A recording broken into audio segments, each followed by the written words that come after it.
Welcome to the Emo Social Club podcast, broadcasting to you live from emosocialclub.tv. We have a guest tonight, Scott Fugger of Fly on the Call podcast.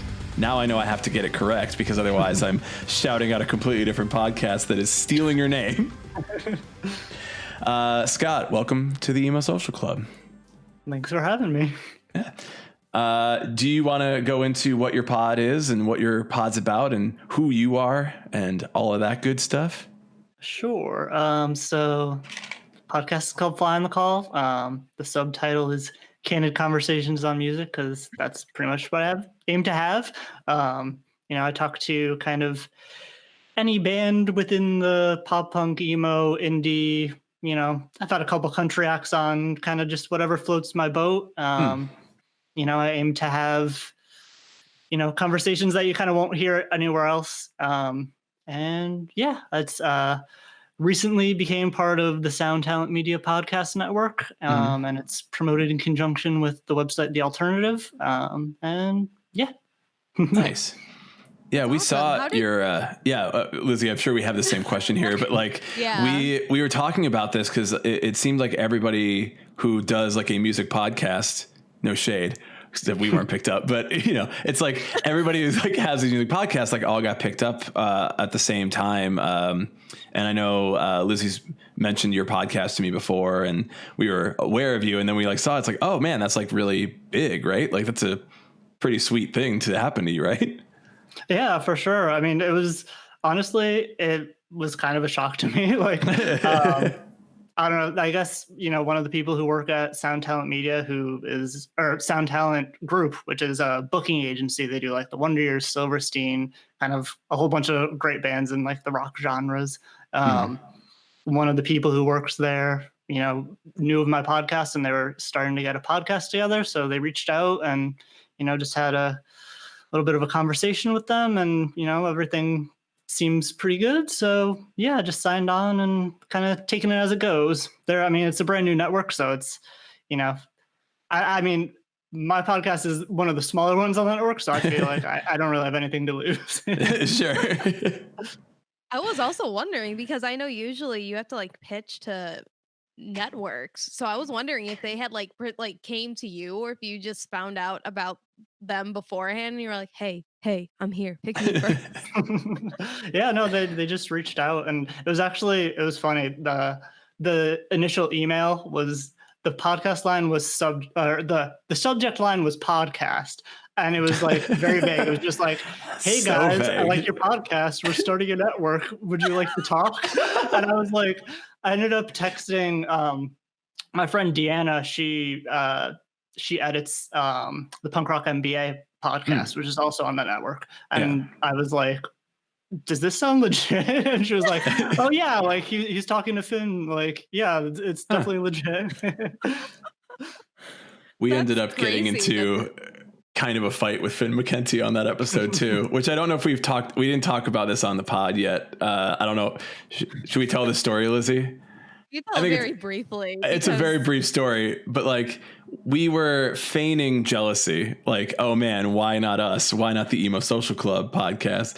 Knowing full well, like it's fine. Like we're doing our own thing. We're here, chill. We're vibing. Yeah, we're hanging out. We're vibing. But I'm like, all right, I'm going to start fake beef on this episode with Finn McKenty and put it in the title of the podcast. Like Finn McKenty, this is your warning. And then when we posted it, we tagged him on Instagram and he ended up seeing it and like responding like, what's the deal here? And I'm like, oh shit. No, I was kidding. We're big fans. It's just like, I'm like, oh God, Finn McKenty, he knows we exist and he's not happy about it. But we ended up like chatting with him just a little bit and like asked him for advice and super nice guy. So we were like, just very surprised that we heard from him at all. And like went from like, oh my God, he's messaging us to, oh my God, he's messaging us. Because you realize the implications of what we had done. The implications are... We could be real pissed right now. Yeah, I'm like, what's the warning? I don't even know what the warning was. I feel like even if you hadn't tagged him, he's like the kind of person who might have like a Google alert set up for his name. He'll be like, I can't help but notice that this one podcast seems to be trying to start beef, and I'll start the beef first. Sorry, I just thought that was a funny story, and I realized we haven't talked about it, but it really is like... It starts out with me saying we're jealous, but it's also like we're not. You don't put your best foot forward there, Brian. It's a hard time for me to have a best foot to put forward right now. God. But anyway, Scott, I did want to kind of see what was your motivation to start this podcast overall?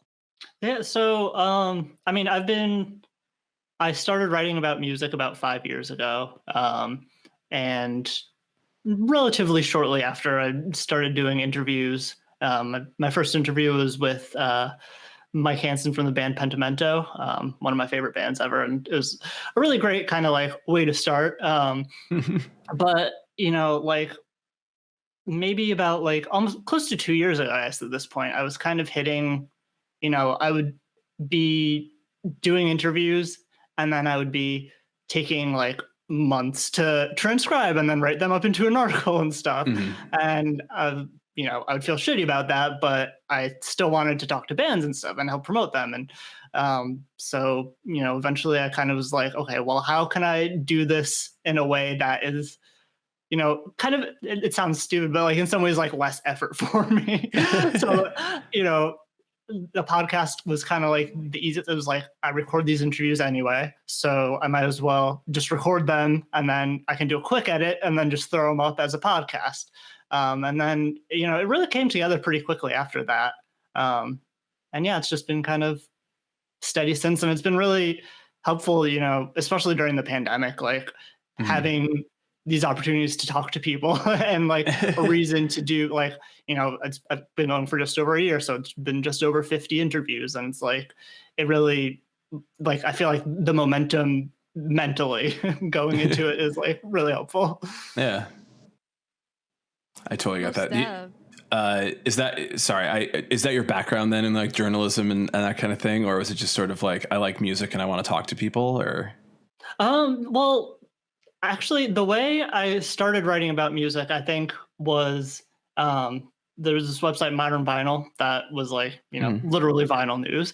And at one point, I guess about 5 years ago, they were looking for new writers. And I was like, you know, okay, that sounds cool. Let me, you know, throw my hat into the ring. So I actually wrote kind of like the only, I guess, like opinion piece that I've ever written, I think probably. It was like comparing the mentality of vinyl collectors with the mentality of Pokemon collectors. Oh my God. Interesting. You have my attention. I mean, basically saying like, okay, you know, variants are like Pokemon, and like, you know, you can decide to collect every single variant, like you want every single Pokemon or just the rare ones or like stuff like that. And that didn't end up, you know, I didn't end up starting with that site, but that was kind of what got me interested in writing. So I think actually on like the pop punk emo merch wall on Facebook, someone had posted like, oh, this website, I run this website and it's looking for writers. So I kind of started out there, and the website was kind of like fizzling out as I started. And actually that first interview that I mentioned that I did with Pentimento, it ended up like on the site, but as I kept hounding them because I never saw it on the site, and they didn't tell me that it was actually on there. And then like, but like they spelled my name wrong, and it like also wasn't posted to like the main page of the website. So eventually I found it by like taking out one of the G's in my name or something like that. Oh my God. But so that was kind of like a weird sidestep. But then I wrote for the website Funeral Sounds for a while, and then 36 Vultures. And then eventually I started at the alternative, and yeah, so it's been just kind of like a really natural progression. Gotcha. Yeah, because I know you've said that it's kind of like in junction with Get Alternative. So so obviously we see how exactly you kind of interwoven it together, but what kind of like stuff are they looking for, I guess, with it? Or are they just kind of like promoting it? Or are they also able like to get you like certain interviews that maybe you couldn't get like on your own or after you have built up a little bit? Yeah, so I used to write for the site, and like I said, that kind of petered out, but it's been my favorite site for years, even before I wrote for them. So I reached out to Henderson, who runs the site, and was just kind of like thinking about starting this podcast. Like, they had a podcast for a very short period of time, like specific to the site, and I was like, would you be interested in having a podcast again? And it's like, yeah, that'd be cool. We'd be down to. They basically like they throw it up on their Mixcloud, which they were doing radio shows on for a while as well. And then, they pretty much like they'll retweet when I put a new episode up. But other than that, it's been, essentially my thing. And I think it definitely helped starting out. Like, I mean, there were definitely some publicists and stuff that, I had relationships with that, would have, supported me either way. But I think it definitely helped, for some of those bigger bands, like just being able to say like, this website is, I'm like part of this website. Right, like you have a backing publication behind you to be like, hey, I just want you to know that like I actually know what I'm doing to a certain extent, and that's chill. So you should trust me with interviewing whoever you want to give me. Yeah, for sure. Yeah, I mean, like the first interview I did for the podcast was proper, and like I don't know, just being able to be like knowing Jamie Coletta and being able to be like, it's me. Like, I'm starting a podcast. Can you like throw a couple bands my way? And yeah. That's awesome. Well, you mentioned earlier you also kind of like move around with genres because you also mentioned you do like country. You've done a couple country acts, which is very far and wide in between, I feel, in most music podcasts. So especially when people are like pretty much like one lane, if it's either like everything but country or exclusively country. I actually grew up on country music, so like I don't listen to it as much anymore, but once or twice a year there will be like an album that kind of like makes its way through through everything, and I'll be like, oh, this is really good. Like I want to talk to this person. Fair. It's not like alternative country then, right? It's like is it real country? Real out there country? I'm probably not qualified to decide what real country is. Even when I did listen to country, it was mostly radio country. Yeah. I'm like, everybody has this talk about like, what is real emo? And I'm like, I think that we should all just start talking shit on real country. Because that's where it gets more messy. But we have no horse in the race, which I assume is probably most country songs is about a horse in the race. or a tractor. Or a tractor in the race. We have we don't care who wins. It's like Alien vs. Predator, except they both lose. Sorry, that was a roundabout metaphor that I just made. Anyway. What's a country album that has piqued your interest this year, Scott, if there are any yet? I'm not sure about this year, but the first country act I had on the podcast was her name's Lizzie No. Her album Vanity from last year was like one of my favorites of the year. Awesome. It's like kind of a little bit like rock leaning as well, but definitely has those country vibes more so than anything else. Right. Nice. Like we're not going full like Johnny Cash, OG country or like Conway Twitty, like crazy shit that, you'll turn on radio and probably Texas, I assume, and be like, this is real country. Oh God. We're in it now. We're gonna are you located in Texas, by the way? No, I'm actually in Connecticut. Okay, sorry. Lizzie mentioned that, and I'm like, wait, I don't actually know where you're located. I just know that in Texas they have like an obscene amount of different country stations because there's that many of country radio stations to be had, and I really want to know that if actual like the gatekeeper emos, as I like to call them, really wanted to get a run for their money on what country is real gatekeepers. Emo, go jump in the country. Yeah. Argumentation and see how it goes for them. Yeah, I'm sure there can't be much of a line between country, bluegrass, folk, all those. They're I very, guess, very interspersed yeah. I mean, if you like or interwoven.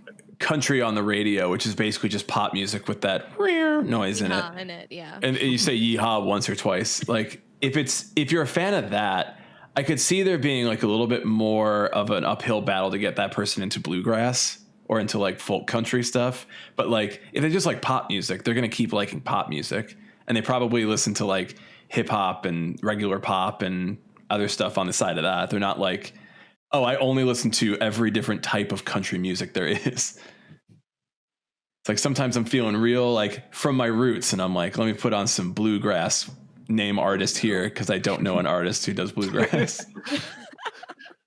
Ed Helms from The Office. Yeah, that's the only one I can think of for some reason, is that he has a bluegrass band and is actually like really good at banjo, which he like displayed on The Office for some reason. I love that scene in The Office when him and Dwight are playing Country Road. Yeah, they're like trying to woo somebody, and they're like end up like trying to play Country Roads to impress her, and then end up just like duetting with each other, and she leaves the room. Perfect. It's great. Oh yeah. It's also like, this is what you love to do. You perform at Bonnaroo, you've practiced banjo, you have a bluegrass band, but then your only thing about Andy on The Office is making fun of the fact that he plays banjo. Like it's all a joke for his character. Like, that's interesting. You're like making fun of what you do on your off time. That's how all the indie kids got into banjo. Ed Helms on The Office. You inspire the leagues of new bands now. I don't like that Tiny Moving Parts song from last year. Yeah. Oh my god. See, Lizzie's the only one who would know like about these bands on Twitter. I stay off of Twitter for all the reasons you would stay off of Twitter, but B, don't really find out about new bands like through these conversations. Like Lizzie's having conversations all the time on the internet of like new bands. People are talking about this band. People are really hyped about this band. And I'm just like, great. I don't know. So when you say like all the indie kids are picking up banjos, my first thought is, well, that's a funny joke, Lizzie. But now I'm concerned that this is actually happening. Like, is that real? You're nodding yes. You're nodding yes, and I don't what else like to it. Tell you yes, that's been a thing for years, sir. I'm gonna continue to stay off of Twitter. I'm not going back. That's fair. Yeah. So Scott, when you're going through your selection process for bands, is there anything you're looking for like specifically, or is it kind of like, let me just promo it, or do you just say, I just want to have them on because I really enjoy them or I'm vibing with them? Or have you ever had like somebody on that you're like, I feel like I'm supposed to have them on because everyone else has them on, so I feel like I should just do it to stay consistent with the rest of the pods? I'm very bad at email. So it really is most of the time it's me just like, I really dig this band and I want to talk to them just because I want to know more. It's like probably like 90% of them don't even come from PR pitches, or it'll be like a PR pitch from a band that I already like, I've at least seen about, or like that I know already. I very much try, like, I want every single conversation to be one that I'm like proud of. So I really do only speak to bands that, speak to me in some way. Mm-hmm. It's pretty nice. That's good to know, because I know also it's kind of similar, I guess, in some retrospect to when you do like, I personally dislike band and album reviews 100% because usually it's catering to promo and fanfare, because also if you don't say a band has like the best album ever, you're going to have a bunch of angry people on Twitter attacking you. You're going to have a bunch of angry people attacking you on Twitter. Yeah, that's my thing. I don't want to deal with that because they'll say not nice things. But when, you kind of go through a process where it's better suited to your taste, but it's still kind of, goes along with a lot of other people, at least in like the, music scene of like indie and pop punk and emo as well. Yeah, I mean, like, it's actually been almost like a problem for me thinking about like bigger bands that I want to talk to, because I'm like, well, I should probably have some bigger bands on to like, get more listeners to the podcast and, hopefully get more listeners to the smaller bands that I'm talking to. Because in the end, really what my goal is to get people to listen to the bands. Like, I don't care if you listen to my podcast. I'd rather you listen to these bands that I love. What's one of the smaller bands, or like, a few of them that you are really vibing with right now that you would want people to go listen to their music and check out the episodes you have, obviously? Well, I mean, I probably don't have to say this for many people, but Barty Strange is like amazing. I think he's the person I've interviewed most. It's been like 4 or 5 times at this point. Okay. I just last week he was on the podcast for the second time. I've really been digging Hotel Etiquette, which is actually Mike from Pentimento, his solo project during the quarantine times. And then another one that's actually one of the bigger episodes because of his fan base. But I don't know that he's necessarily connected with as many people like in the Fly on the Call fan base, which would be Will Wood. He put out an album called The Normal Album. And it's just like, it's crazy. It's like, I think, I'm trying to think what I called it. I think Telethon mixed with Razia's Shadow is what I called it when I told like my friend Joel about it. It's like kind of like very theatric, like over the top rock music, but it was like really good. And then, I mean, just a couple of the other ones would be like I had Meet Me at the Altar on earlier this year. Glass Beach and Origami Angel were 2 of my favorite conversations from last year. I had an hour and a half long conversation with Shane Told from Silverstein about my favorite album of theirs, Shipwreck in the Sand, which was amazing for me. And I had Soupy from the Wonder Years on, which was just like, that's been pretty much the interview that I've been working towards the entire time I've been writing about music. But yeah, and I actually just last week I put up a greatest hits episode of the podcast. So if there's any new people who want to check it out, a lot of those bands are included in that. And I actually made it like the trailer for the podcast now, because I think it's a good way to introduce you to the type of musicians I talk to and the type of conversations that I like to have. I think that's really cool you had Soupy on from the Wonder Years. It seems like he's super like ingrained and like getting a lot of newer bands out there, like Future Teens and Proper for one of them. And I'm like, this is so cool to see somebody who has been in this music scene for so long still actively saying, oh my God, look at these new bands. Like, let's take them, when touring will still happen. Let's take them on tour with me. Let's promo them on, everything I do, because you don't see that happening a lot at all. Yeah, I think he actually manages Future Teens. Okay.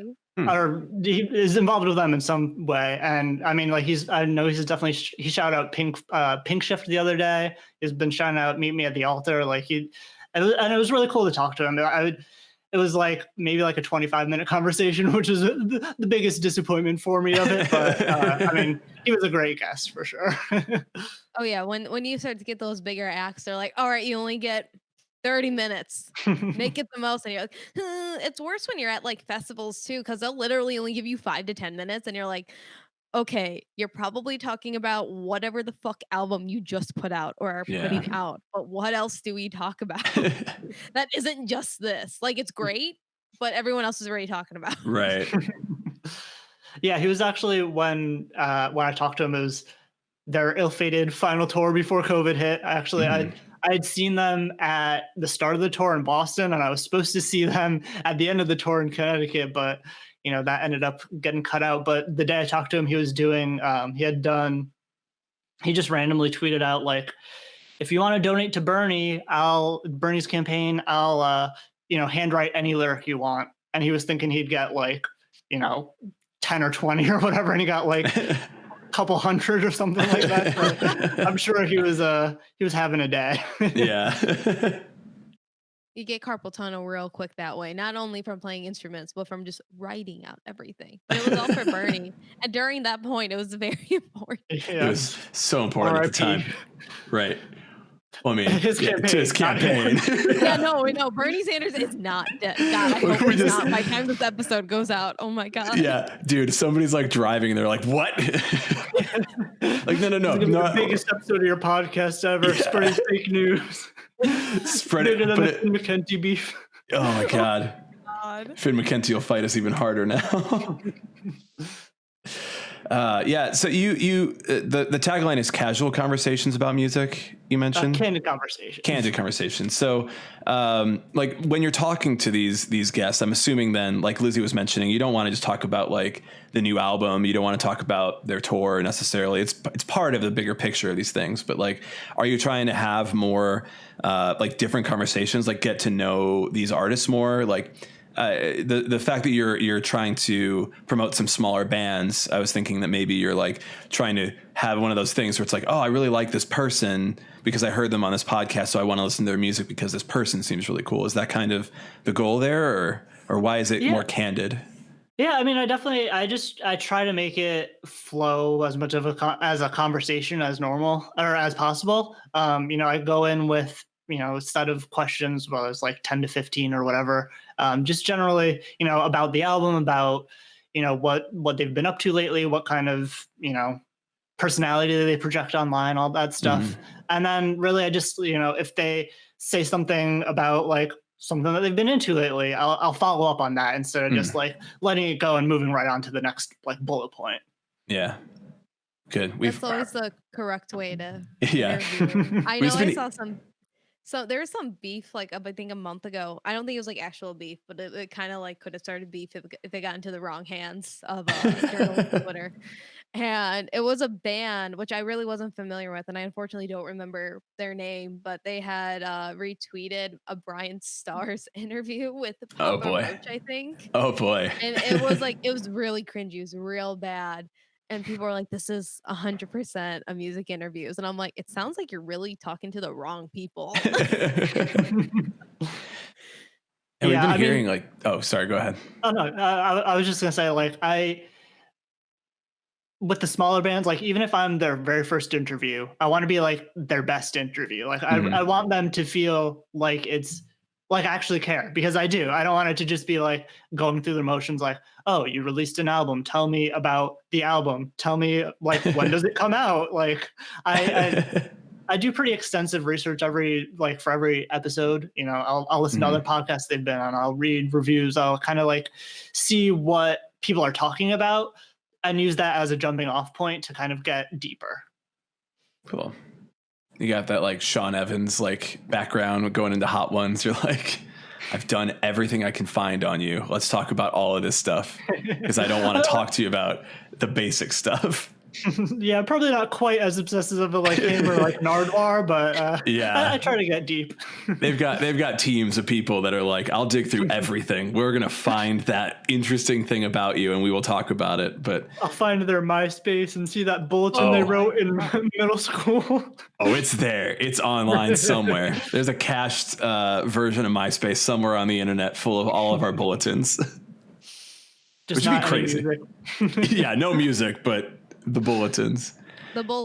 And then you wondering like, wait, what was my username? And is it easily searchable for all these people to find? And am I easily identifiable as a child on the internet? Yeah, we've been hearing from a lot of our guests that it's just like there's just a lot of questions that people ask because it's like I remember there's a place here in Chicago called Fearless something. It's not the record company, obviously. It's like Fearless Radio or something like that. I know, right? It's like we did an interview with them. It's like, oh shit, I did an interview with Fearless Records. No, it's like a radio sort of thing. But they had they had an interesting system where they would bring in a lot of bands to do basically podcasts before podcasting was like really that big. This was long enough ago where like podcasting was still sort of like a niche market and people were like, what's a podcast? But they would have like these guests. You could basically just go on their website, send them an email and schedule a time for your band to come in. You could bring whomever in your band you wanted to, and they would just like list off their questions. And we realized, because we had friends that did it too, and we just sort of went in after them. We listened to their interview and it was the exact same list of questions. It's completely like carbon copy of everything. And I realize it's like, we're helping local bands get some press. We're letting them come in. It's all free. It's publicity for them. It's publicity for you. So it's all, good system. They'd have other larger bands come in and they'd speak to them and they'd ask them more specific questions, have a conversation. And it's like, man, I just, I really wish that they did that with everybody. Like, what is this like factory of just like bringing in people to like talk about their bands, ask them the same generic questions, and then send them on their way to go and break up, which is exactly what happened to me and my friends' bands. But yeah, it's interesting that like it's still sort of the standard, I guess. Whether it's a standard or not, I don't know, but it feels like it's just sort of, that's what it is. You go in, you get asked the same questions, you talk about your album 40 different times, and you got a bunch of different podcasts that all say the same sort of thing. Yeah, there's definitely a lot of that, like, content for content's sake. I mean, I get it, but I think that there is something certainly more interesting about having these conversations with these real people, because the bands aren't just their one album release. And this may be like a sort of pandemic brain sort of thing where like, you can't do half the shit you were supposed to be doing right now. And like the main way you make your money and the main way that you are interacting with your fans has been completely cut off from accessibility. So in that way, how are these bands presenting themselves now? And do they have to find new ways of showcasing their personality, of showcasing their art, of showcasing who they are, that they can't do at a live venue, they can't do at meet and greets, they can't do in other ways. I think a lot of people have gone to Twitch, they've gone to podcasting, they've gone to many different things. I was watching Craig Mabbitt of Escape the Fate on Twitch the other day, and I don't generally think that he's like that interesting of a person. Like, he just wasn't that interesting to watch on Twitch, but like, he's Craig Mabbitt of Escape the Fate. So he had a bunch of people watching him, but it's like, you have to find these new things to showcase yourself. And it's not always going to be that sort of spoon-fed interview style, the same regurgitated thing about what's your new album? What's your tour going to look like? Who are you bringing out? Are you excited? Yeah, I don't know. I do think it's interesting now that it's just like people are going to have to find new ways of showcasing themselves, and it can't just be the same interview style over and over and over again. Or it can. I don't know. People might just do it and be like, fuck it, dude. This pandemic's taught me nothing. I mean, I feel like, in those cases, it's like, it's kind of on the band to make it what they want to make it. Like, even if it's like a shitty interviewer, like you can still like, you can give really good information. You could tell like whatever kind of tidbits you want if they fit into the conversation. I think it's kind of shitty to like put it on them in that way. Yeah. It's like, well, this band just coming in, talking about the shit. All right, bye. I don't know. We've been acknowledging that it's very nice to like have conversations where it's good, it flows, it feels nice. So it's good to hear that's the basic idea of your podcast as well. And it sure it gets these bands much more of a nice, like, hey, I really like this person now because they're really cool. They're really chill. They've got good vibes, as we would say, as the kids would say. As the kids say. Lizzie, is that what the kids say? Yeah, now you sound like my nighttime editor, because he always asks me, he's like, do kids just say clutch? And I'm like, sir, you are 40 years old. I mean, they did. At one time they did, right? I'm still saying clutch. Shit. I'm 45 years old. No, you're not. I feel it. Also, Brian's age just keeps escalating. I started at 45, but I'll end the podcast at 98. How, if I may ask, if it's not too rude, how old are you? I'm 27. Okay, I'm still dying. It's fine. Yeah, I always have to think about it though. That's fair. Yeah. Look, time is a flat circle. Right now, we've all morphed into the same age for the rest of the year. It doesn't matter.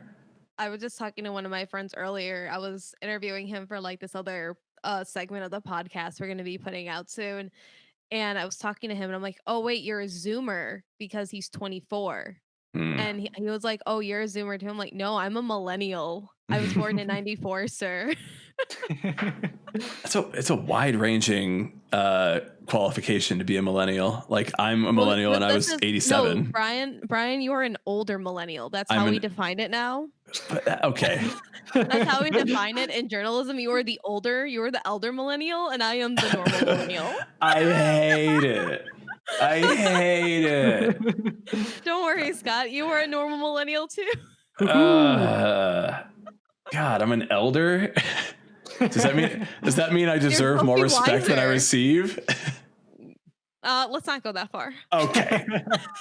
So Scott, how has this quarantine cycle been for you? I mean, obviously you jumped on a network and you're getting a lot of really big bands, in like the indie emo pop punk sense onto your podcast, but how have you been kind of like handling and like not necessarily coping, maybe coping. I hope you're doing okay in that sense during quarantine. And then what other things have you been implementing for your podcast? Yeah, I mean, it's been okay. I mean, there's been some positive changes, like the network for sure has been awesome. I recently switched jobs, so that has been a very positive change as well. But yeah, I mean, I don't know. It's kind of take it day by day, as I think everyone is. I had a little bit of like a mental crash a couple weeks ago, but I've been doing a little bit better recently. One of the things that I kind of started doing is I listened to this podcast called Getting Better with a comedian named Ron Funches, and it's a lot about like positivity and stuff like that. And one of the things in one of the episodes recently was this acronym called Mr. Awe, like MRAWE, and it's meditate, read, art, exercise. No, art, write, exercise. And it's kind of like a checklist of things to do every day, like to try to make sure that you're doing every day. And I think that's been like really helpful in just kind of like centering myself and like allowing myself to, I don't know, work towards getting better. Right. I feel like I need to listen to that for myself personally. I mean, like, it's like, even if you don't do all those things every single day, just like the idea of like having like, okay, I did this today, and that's like, I can look and see I got this done, and feel a little bit better about that. Yeah. Is it easy then to stay motivated? Like, is that helping with motivation? Is that helping with like keeping at your passions, keeping at your work, keeping at just like, going outside for a day? Yeah, for sure. I mean, I think it's just, yeah, I mean, like, like the exercise part of the acronym, like, I've been going for a walk with my fiance most days after work and stuff. And, and I also like just the fact that I'm having these conversations for the podcast is like definitely helping me keep sane, since I'm working from home. And it's like, I literally, like, in my past job, I was answering phones, which was a big source of anxiety for me. But now it's like, I go all day without talking to anyone at all. So it's like, it's a real hard trade-off there. Yeah. Trying to find that happy medium. Grass is always greener, right? I want to talk to so many fewer people. Not that few people. I want to at least talk to maybe 2 people at most, but not 0. Maybe 1 to 2 a week if I'm prepared for the conversation. Yeah. And if we talked before, it's probably better if we talk before rather than a brand new person. No new friends. No new friends. No new friends during quarantine. Absolutely not. I can't agree with you more. Oh my God. Thank you.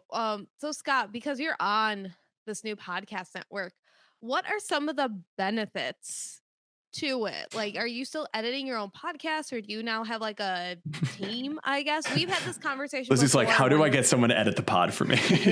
No, that's fine. I just want to know more about networks, because I've been doing research and I just can't find that much substantive info on networks that are kind of more like multi-dimensional, where it would say like, there's other individual creators, rather than say hypothetically emo social clubs are a network and it'd just be us creating different types of shows and content, versus, oh hey, we have like, punk rock MBA or something on here who's completely separated from us.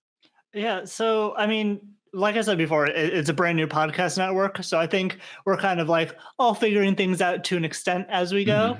Mhm. But they took over the hosting of the podcast. Like I used to host through Anchor, and now the whole network is on Megaphone for hosting. Um, there's going to start to be like cross promotion between the podcasts, like just like a little bumper either before or after the podcast, from one of the other podcasts on the network, and mine will be on theirs. So that'll definitely be. I mean, like I said before, I'm one of the smaller podcasts on the network. So, if they mention Fly on the Call on Punk Rock NBA, which like just hit like 100,000 streams on Spotify alone or whatever, like, okay, cool. Yeah. Give me some of that McKenzie audience. I'm down for that. And I mean, they're kind of getting started towards getting some ads, hopefully eventually. There's just kind of like and obviously like because Sound Talent Group is a booking agency for a lot of these bigger artists, there's that connection as well. Which I haven't, like I said before, I kind of struggle with finding the right bigger bands that I want to talk to. Just because I don't know. I guess I am very on Twitter, probably like you, Lizzie, where I'm kind of like I buy into the like hype bands, like the smaller bands, the ones that are like getting all this buzz, and I'm like, these bands are fucking great. Like I want to talk to them. Like so I don't necessarily like carve out time for the bigger bands that I might not necessarily listen to as much. But like those connections are definitely something that I look forward to using in the future as well. So they basically handle like the business side. Like you don't have to be like, all right, let's calculate ad revenue and then like do math, which I don't know. I can't do math.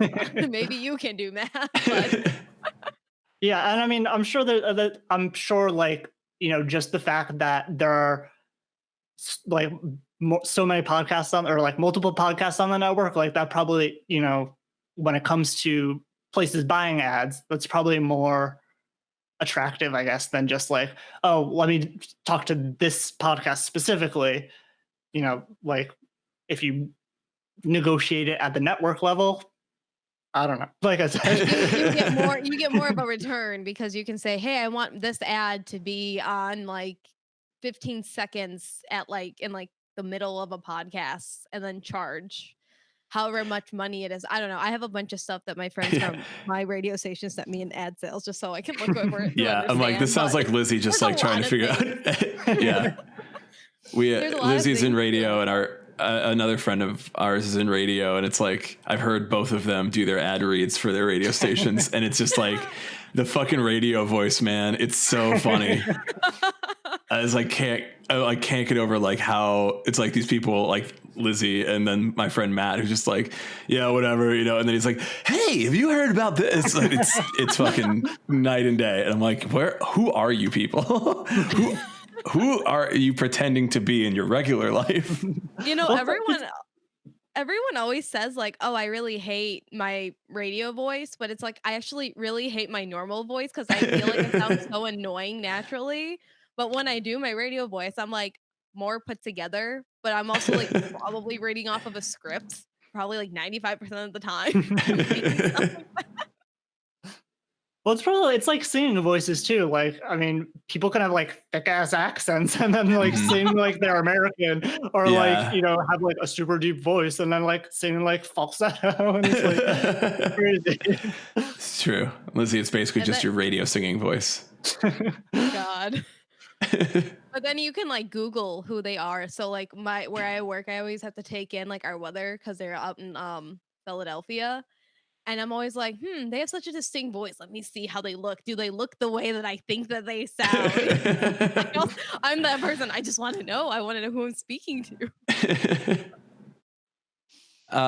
So about the network, you said that it's like a booking agency, and I'm a little curious if it's something that's like, do you think there's now becoming more of a shift from the music industry into like getting some podcasts as part of their industry? Like, do you think that it's like we have an interest in having more of an outlet for our musicians, for the people that are on our booking? We want to make sure that they are, I mean, pandemic or aside from the pandemic, is it something that we want them to have an outlet? We want them to be speaking to people, and we want to have a lot of those under our own umbrella rather than like have them out there and we can just like kind of, I do not care for the word synergy, but it feels like the right word here. I've worked in offices enough. I know all about office culture, and I still tell everybody who would ever say synergy is like, we don't say synergy. It's not a real word. But is it synergy? I don't know. I mean, I think it sounds the way the conversations that I've had with the people who work for Sound Talent Media or Sound Talent Group, whatever. It sounds more like this was something they had been thinking about doing, and the pandemic just kind of ended up being a good opportunity to like throw themselves into it, since obviously touring is basically non-existent. I mean, they've been helping with a lot of like the live streams and drive-in concerts and stuff, of course. But but I mean, as far as like the synergy aspect of things, I mean, per our agreement, I have like total creative control. So it's not like they're going to be like, oh, this band that we booked for just released a new album. Talk to them. You got to talk to them. Right. But, okay. So I think it is kind of more separate, but using the same connections that they have to, you know, make something that will hopefully be successful. Perfect. Okay. Yeah. It's good because the next step of that is obviously like you are taking what you've created and they're just saying, hey, we need you to interview all these bands that we have because we want to promote this album. And that obviously would be kind of disappointing if you're like, all these podcasts are now just talking about this new record that's coming out. Yeah. And no, I mean, if there was anything like that ever hinted at, like I wouldn't have been I wouldn't have joined on as part of the network. Like it says specifically, like I have total creative control. Like I can put out as many episodes as I want. I can talk to whoever I want, whatever, as long as it's not like, you know, blatantly offensive or whatever. You know, that's always good though to include that, because it feels like it goes without needing to be said to not be a terrible human. But I mean, you just want to have the interesting conversations, Lizzie. It's basically just Joe Rogan. You're basically the emo Joe Rogan. I absolutely hate that. Totally kidding. Not real. Totally kidding. I did get compared to Joe Rogan at one point, just really based on the flow of the conversation. So I didn't take offense because it was qualified in that way. Gotcha. Okay. As long as they weren't trying to compliment you as like a similar interview to Joe Rogan, because I have a huge dislike, and I will argue with any insane Joe Rogan fan that Joe Rogan is a terrible interviewer and all he does is just bro out and then doesn't do his research, because my dad listens to Joe Rogan and I have heard enough of these conversations from before he was on Spotify to now. And I'm like, this progression that I have heard and like just, you know, basic research. I'm not like digging deep to find out about Joe Rogan's life because I have so many better things to do. But you know, he was interviewing some professor, I forgot where, but like an Ivy League school about something. And the dude was like, oh yeah, like, you know how like going to college works and like the academia system and everything. And you hear him going, yeah. Like completely like not have done any research. And then I actually heard one where he interviewed Edward Snowden recently, and Edward Snowden was like, yeah, I'm gonna debunk all you like pro-Trump people pretty much, but like do it very low key, but still kind of be like in the middle enough to like, you know, move around the conversation. And Joe Rogan was like really trying to be like, oh yeah, but like, you know, Clinton and Hillary and like Obama doing. He's like, yeah, no, like it's on both sides, dude. Like you gotta look in the mirror. And I'm like, I love this, because he didn't really know how to respond. So that's and his interview with Tom DeLonge was a train wreck as well. Oh my god! Really? I didn't know we had an interview with Tom DeLonge. Yeah. Oh yeah, all about aliens. Oh yeah, that's fair. Oh yeah. Michael, yeah, that's not. Yeah. You know that he saw that alien shit. He's like, I gotta get the Blink-182 guy on the pod. I mean, Tom was pretty off the hinge as well, but when isn't he off the hinge? I only would expect Tom DeLonge to be off hinge whenever and every day. I like him more now with Angels and Airwaves than I ever did when he did Angels and Airwaves the first time. For some reason now, it's like Angels and Airwaves has finally gotten through to me. I hated Angels and Airwaves when he first started doing it. I'm like, no, Tom, everything is not magic. You are wrong. Two funny quick stories about Angels and Airwaves. One is they headlined the first ever Warped Tour I went to, and as they came on, the fucking skies opened up and it was downpoured. And it's the aliens. They knew. They knew. And they ended up playing like 3 or 4 songs probably. Yeah. And then the other thing is, earlier when I was talking about how I got into music writing, I actually wrote maybe like 3 or 4 music reviews for my school newspaper in high school. And one of them was Angels and Airwaves Love or whatever. And those reviews are somewhere on Tumblr and they're not good. Ooh, don't search Tumblr for those. Please don't go on Tumblr. Actually, Don't go on I don't know Tumblr how anymore. things have gone recently. I had a friend who got a hold of me. She was like, should I start a blog on Tumblr? I'm like, no. Yes, the year is 2004 and you should. Tumblr died when Property of Zach died. Oh my God. Oh my God. That's a name I haven't heard in a real long time. Yeah. we mentioned Property of Zach and Brian Stars on the same podcast. What if they just come up and then try You to know, how is Brian we Stars can not fight- still real? We can fight Brian Stars. I believe we could. Oh, I will actually start beef with him. I will 100%.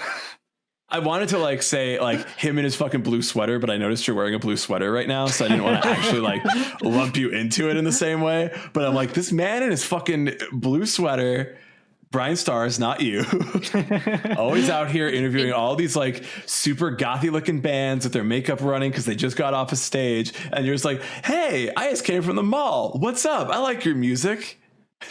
I don't know. Fuck Brian Stars. I don't know him. I don't know. I never watched anything he did or listened to anything. I just saw his hoodie and I was like, no, thank you, sir. That's my spicy take about Brian Stars, like 16 years late. Scott, I know earlier before we started recording, you said you had not really a spicy take, but just like a spicy take about the music you've been listening to. Yeah. So since probably like December, I've been listening, not quite exclusively. Almost a whole ass year, sir. Yeah, it's been a long time. I've been listening to a lot of Fish and a lot of the Grateful Dead and this other jam band called Goose. They're actually from Connecticut, so represent. I know all of these jam bands because I used to make fun of the guys I worked with at my former radio station for only listening to jam bands. That's fair. It's very easy to make fun of. Yeah, I don't know. My fiance's sister and her fiance are very into Fish. And so what I connect to about it is, like I mentioned earlier, actually, this is a perfect thread. So I was talking about the mentality between vinyl collectors and Pokemon, Pokemasters. Jam bands, they have tapers at every single show, and they're obsessive about the stats of how long a song was played, how many times a song was played, when the last time the song was played, all this stuff. So that's what has interested me, like just in general about jam bands. I find that like so interesting, like that people are like that obsessive about it. And I'd tried a couple of times within the past few years or whatever, just like, oh, let me see if these are anything that I connect to at all. And they weren't. And then I don't know, something just clicked. I heard on a podcast called Harmontown with Dan Harmon, the guy who did like Community and Rick and Morty. He had this guy on who, I don't know, he's a big Deadhead and whatever. He was talking about them, and he like compared it to jazz music. And for some reason that like flipped a switch and I just like went into it expecting something, like I wasn't expecting a rock band. So I don't know, it just connected with me. And yeah, like I said, I've listened to probably days worth of Fish and the God. Grateful Dead. You mean when you say days worth, you mean all of like 3 songs? Yeah, so 3 is songs. what Yeah, you're really saying. Essentially. Yeah, I'm to the point where a 5-minute song seems short to me. Yeah. Oh my God. Like, wait, that was the whole song? Just 3.5 minutes? What's going on here? Where are the 3 other solos? You're gonna listen to a punk band that has like a song that's under 2 minutes. You'll be like, what the fuck is this? Yeah, I put on one of the Apple Music like curated playlists, which I'm very much not a playlist person. I'm very album oriented for the most part. I feel you 100% on that, dude. But I put on a playlist called Negative Space, and it has, I mean, because it has bands like Sincere Engineer, Downhaul, Spanish Love Songs, like all those good stuff. And like, I was just kind of looking for some new music to listen to it and something other than a jam band to listen to. And like, some of the songs were like, they just seemed so short. It's a whole different world.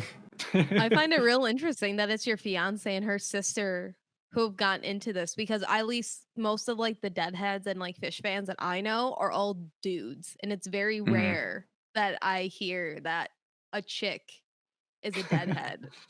That sounds super bad, but I feel like I've encountered enough people in my promo radio experience that primarily men come up to me and be like, oh my God, I've been listening to this band since before you were born. And I'm like, all right. Old sounds men too. great.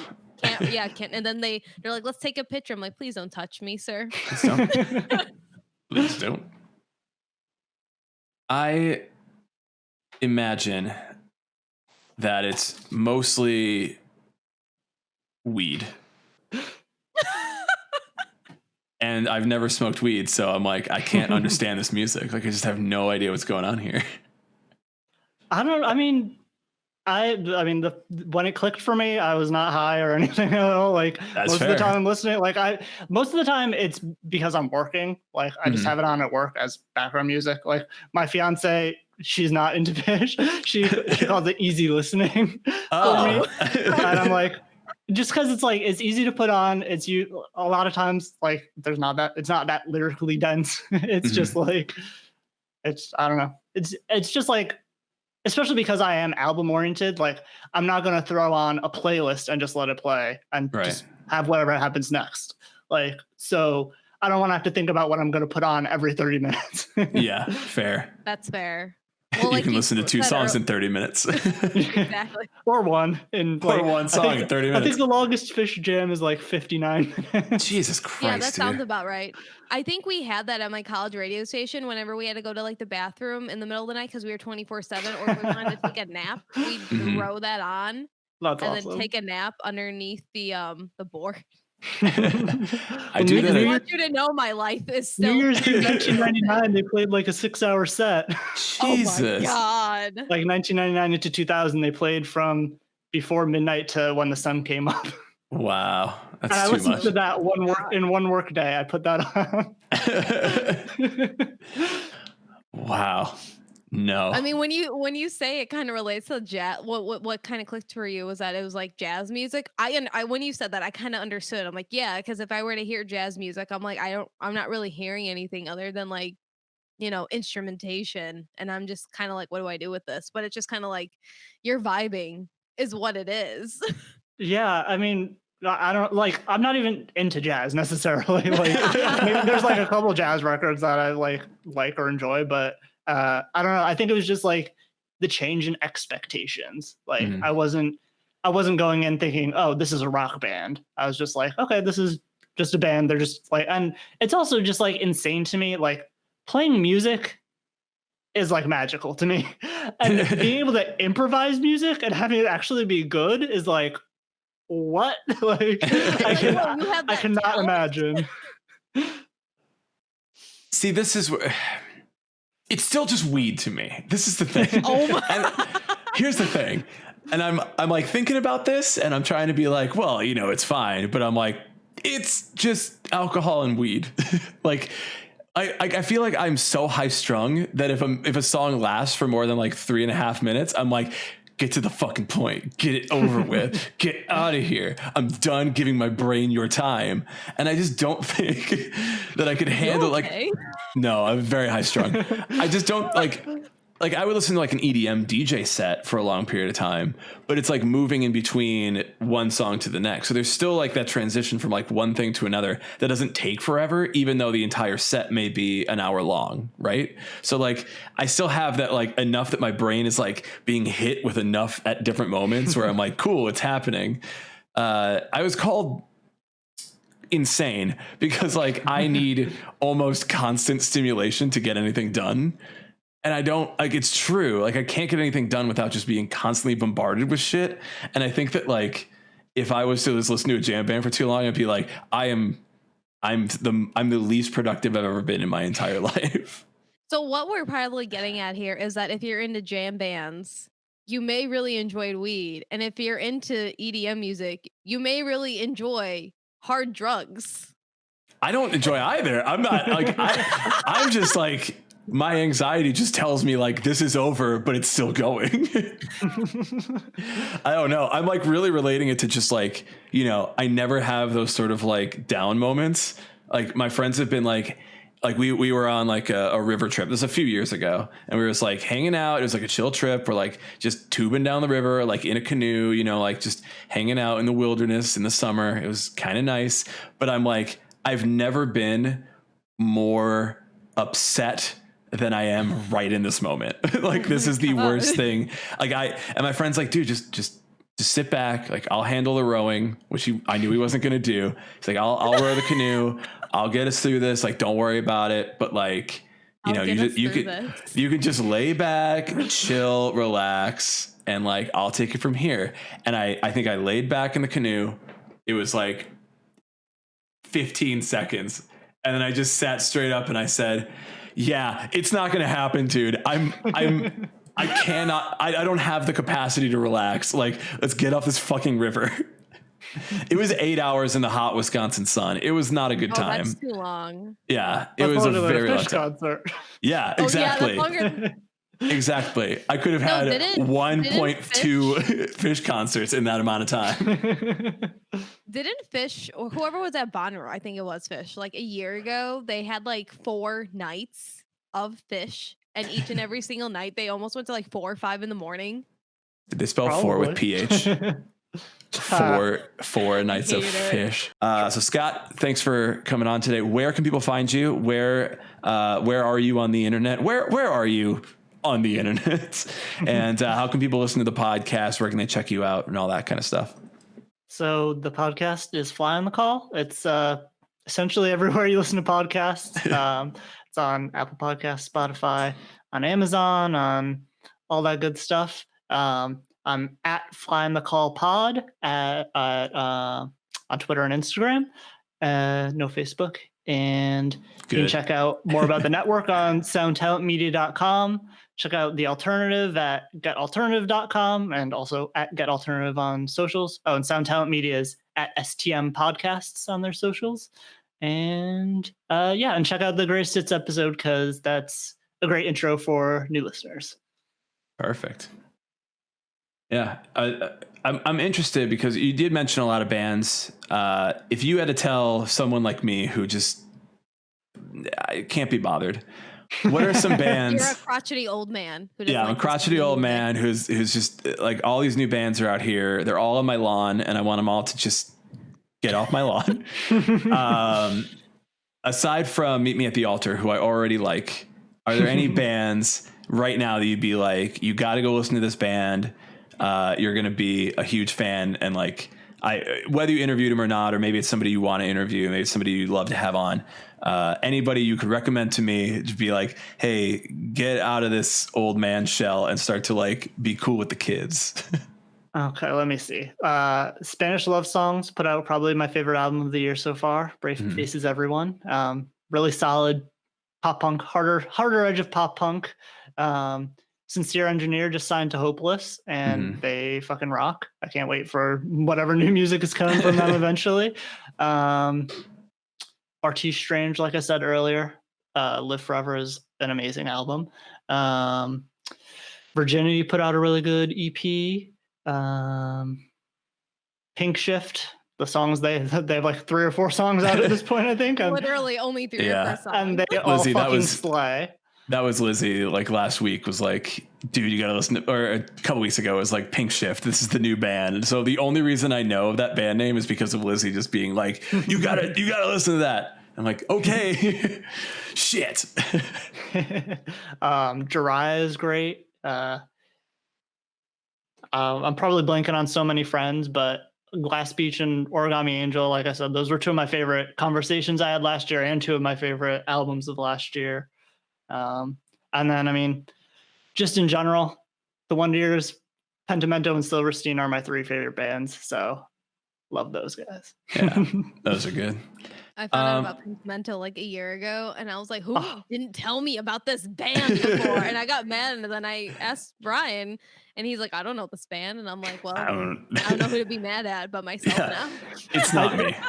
The way I found out about them is so funny. Like, do you remember, God, probably, I guess 5 or 6 years ago at this point, when Brand New were still in good standing, and they played they had those discography shows that they did, where they had 2 dates on the West Coast, 2 on the East Coast, where they did 2 albums each night. And I went to the Long Island show, the hometown show, and people flipped their shit that they had the audacity to play The Devil and God and Daisy. People left after The Devil and God because they were like, not having any Daisy, get the fuck out of here. Wow. And Pentimento were just like making so much fun of it. Like they were like, their tweets were like, I kept seeing their tweets and I followed them because of that. And then it was probably like 2 or 3 months later when I actually like listened to them and was like, this is amazing. And I actually have a Pentimento tattoo. Oh, there you go. Look at inside that. the C artwork, the alternative artwork, because as I mentioned, I'm a weird vinyl head. So this is the artwork from the European press. Oh, well, you can be fancy then. Yeah. Sweet. Well, we will end the pod there. Scott, thank you for joining us on this episode. Thank you, everybody on Twitch, for listening to the episode. And yeah, we'll catch you all next week. Go check out Fly on the Call pod. And that's all I got. Thanks, Scott. Thank you. Yeah. Thanks, Scott. We appreciate it. Was blessed.